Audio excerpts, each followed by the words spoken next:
Moran. Chair Cantwell, thank you. I welcome our nominees and thank you for your willingness to serve.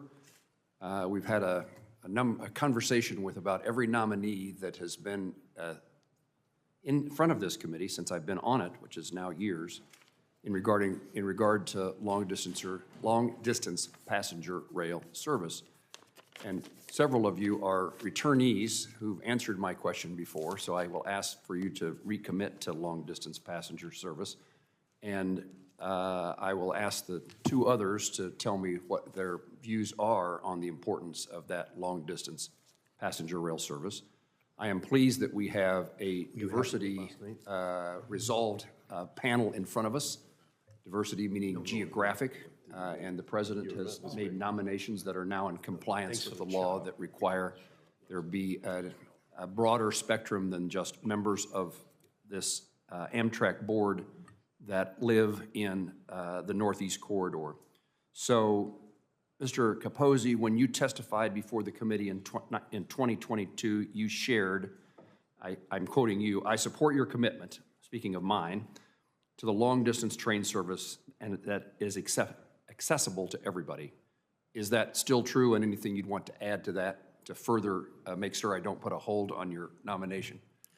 That's still true, Senator. Thank you. Thank you. And the same for Mr. Latham. You answered in response to that, committed. Anything you want to expand that, or any reason that I should have any doubt about your commitment? No, Senator. And so that leaves me with the two additional nominees. Mr. Badatory and Ms. Clegg, tell me what your commitment is to long-distance passenger rail service, and tell me, in Kansas, to us, that generally means the Southwest Chief, and in the future, potentially the Heartland Flyer. What should I know about your work on the board that would assure me that that long-distance passenger service is a priority for you? Ms. Clegg? Chairman Cantwell, Senator Moran, I have been working for the last 3 years to expand the long-distance system. Absolutely, the Northeast Corridor is important to Amtrak, but without the connecting long-distance system, it doesn't serve all of the Americans in the United States, and this is an American system, not a Northeast system. As to the Southwest Chief and the others in the Southwest, absolutely committed to improving service to them, but also to adding service by adding new connecting routes that will make that service more useful to the residents of the Southwest. That's exactly the circumstance we have in Kansas. Thank you. Mr. Badatory? Yes, Senator, proponent of long-distance service.